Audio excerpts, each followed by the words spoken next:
तो रोज़ बनाने के लिए मैं रेड कलर का 100% एक्रेलिक यार्न यूज़ कर रही हूँ और 3.5 mm का हुक यूज़ कर रही हूँ। तो लेट्स गेट स्टार्टेड। सबसे पहले हम एक स्लिप नॉट बनाएंगे। स्लिप नॉट कैसे बनाएंगे? हम यार्न को अपने फिंगर के अराउंड इस तरीके से रैप करेंगे और फिर ऐसे बाहर निकाल लेंगे।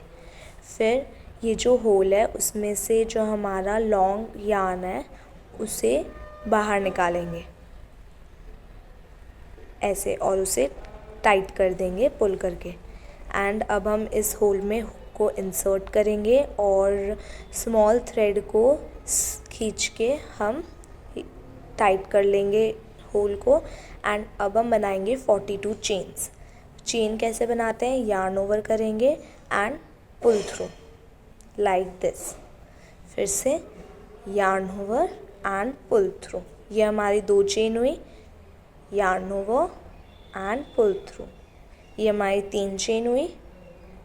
4 5 6 7 8 9 10। इसी तरीके से हम टोटल 42 चेन्स बनाएंगे।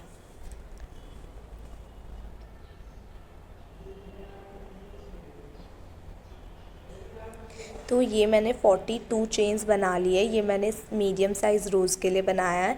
अगर आप बिग साइज़ रोज़ बना रहे हो तो 62 चेन्स बना सकते हो। अब हम क्या करेंगे? हम 5 चेन को स्किप करके 6th में काम करेंगे। तो 5 कौन सा? ये first closest to the hook, second, ये थर्ड, ये फोर्थ और ये फिफ्थ। इन 5 को स्किप करके हम 6th चेन में काम करेंगे।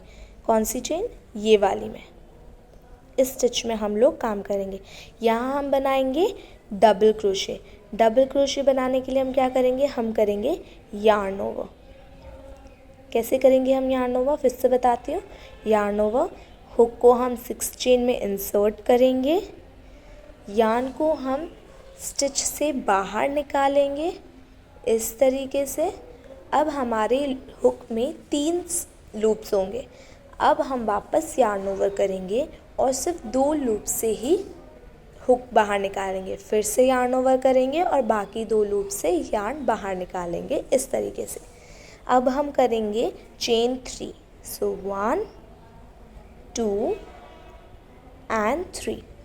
चेन 3 करने के बाद हम एक और डबल क्रोशे बनाएंगे उसी सेम स्टिच में, यानी कि हमारी 6th वाली स्टिच में। So yarn over, insert the hook into the same stitch, pull through, there are 3 loops on the hook, yarn over, pull through 2, yarn over and pull through remaining 2 like this। ये हमारा एक we stitch बन गया। अब हम इतनी देर first stitch में हमने क्या किया? हमने 5 चेन को स्किप किया। अब इसमें हम 3 चेन्स को ही स्किप करेंगे। कैसे? 1 2 3। इन 3 चेन को स्किप करके हम 4th चेन में काम करेंगे। क्या करेंगे? Yarn over, insert the hook into the 4th chain, pull through the loop.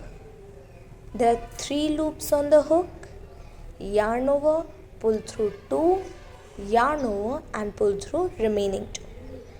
ये हमारा एक डबल क्रोशे हो गया। अब हम करेंगे chain 3। So 1 2 and 3।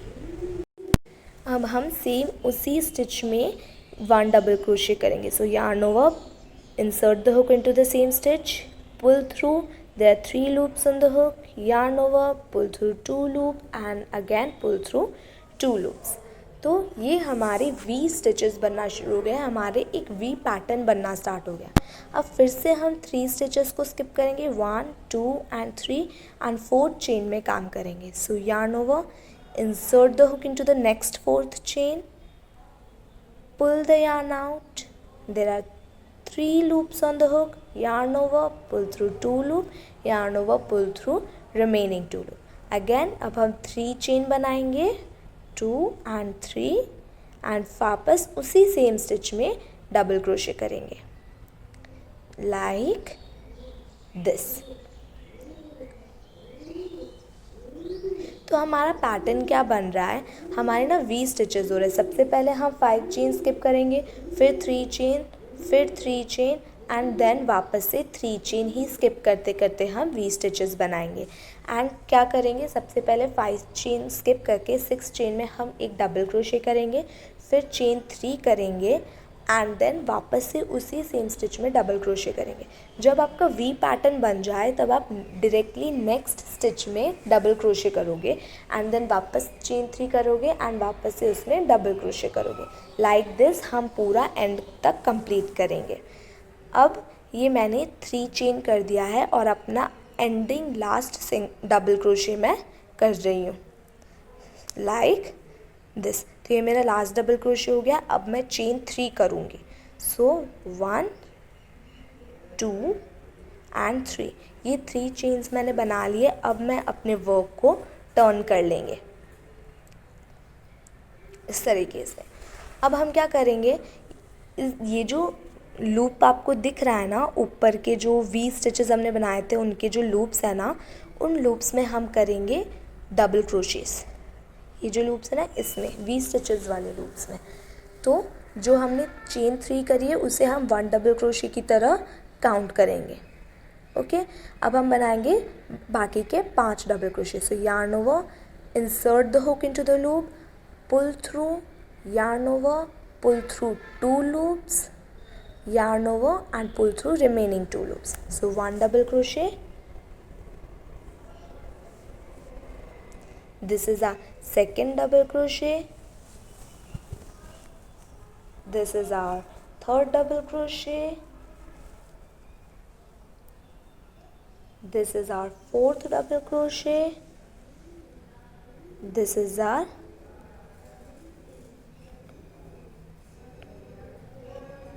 Fifth double crochet. So first 3 chain को तो हमने 1 डबल क्रोशे की तरह काउंट किया था एंड बाकी हमने 5 डबल क्रोशे और बनाए, तो हमारे टोटल 6 डबल क्रोशे हो गए।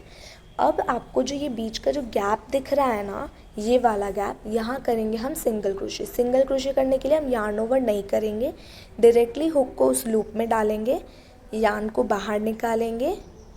अब हम करेंगे यार्न ओवर। हमारे हुक पे 2 लूप्स है, यार्न ओवर करके हम उन दोनों लूप्स में से बाहर निकाल लेंगे लाइक दिस। अब हम वापस से बनाएंगे नेक्स्ट वाले में 6 डबल क्रोशे। इस तरीके से हमारी पैटर्न्स बनना स्टार्ट हो जाएगी। So this is a 1 double crochet,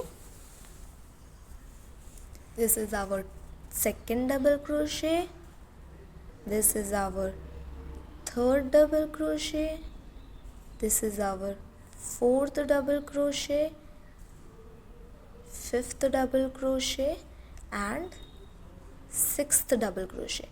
अब हम नेक्स्ट चेन में सिंगल क्रोशे करेंगे इस तरीके से। तो इस पैटर्न को हम एकदम एंड तक रिपीट करेंगे।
तो मैंने यहाँ पे सारी पेटल्स बना ली है और लास्ट वाला लूप बचा है जिसमें मैं सिंगल क्रोशे कर रही हूँ लाइक दिस।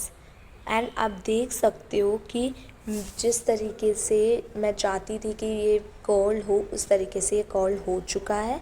एंड अब इसे क्लोज़ करने के लिए मैं चेन 1 करूँगी एंड एक्सेस यार्न को कट कर देंगे। यार्न को कट करने से पहले हम थोड़ा सा टेल छोड़ेंगे क्योंकि मैं यहाँ पे सीव करने वाली हूँ रोज़ को, मैं ग्लू से स्टिक नहीं करूँगी, तो मैंने छोटी सी टेल छोड़ के यार्न को कट कर लिया है।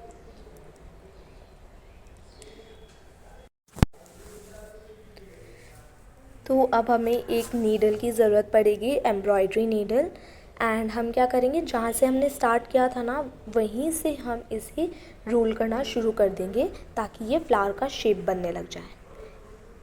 ऐसे हम इसे थोड़ा टाइटली रोल करेंगे ताकि पेटल्स अच्छे से दिखें। अगर आप इसे लूज़ रोल करेंगे तो पेटल्स अच्छे नहीं दिखेंगे। सो थोड़ा सा टाइट रोल करेंगे, ना ज़्यादा टाइट ना ज़्यादा लूज़।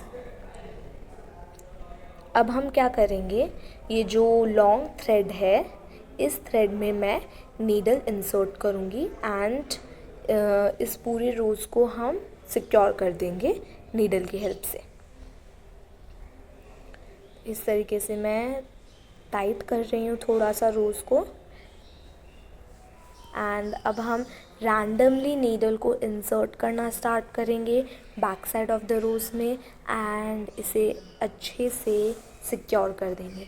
आप लोग चाहे तो इसे ग्लू गन की हेल्प से या फिर कोई स्ट्रॉन्ग फेविकॉल की हेल्प से स्टिक कर सकते हो, बट आई थिंक नीडल और थ्रेड से ये ज़्यादा अच्छे से सिक्योर रहेगा rather than of a glue. तो मैं इसे नीडल एंड इसकी हेल्प से ही सिक्योर कर रही हूँ।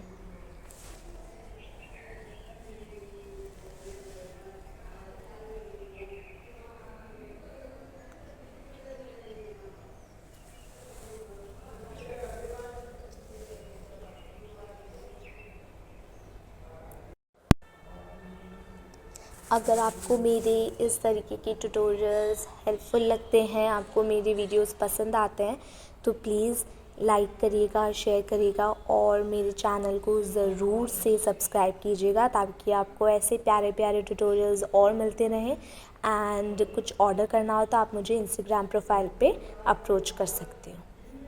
सो नाउ मैंने यहाँ पे जो थ्रेड है उसे सेंटर में लाके नीडल बाहर निकाल दी है एंड इन दोनों थ्रेड्स को मैं अब नॉट बांध के सिक्योर कर लूँगी इस तरीके से। तो मैंने टोटल 3 नॉट्स बांध दिए है फॉर मोर सिक्योरिटी। एंड अब हमारा रोज़ एकदम रेडी है। बट छोटा सा है मिस्टेक, ये जो थ्रेड्स है इसे हम कट कर देंगे। बट अगर आप इन थ्रेड्स को ना कट करो, आप इसे किसी और प्रोजेक्ट के लिए यूज़ कर रहे हो तो इसे ये थ्रेड्स जो है उसमें आपको अटैच करने में हेल्पफुल रहेगा। तो क्योंकि मुझे इसे माला के लिए यूज़ करना है तो मैं इसे ऐसे ही रहने दूँगी। एंड आप इसे डेकोरेशन पर्पस के लिए यूज़ कर सकते हो। जैसे मैं इससे माला बनाने वाली हूँ तो मैंने इसके थ्रेड्स हटा दिए हैं। So here is it.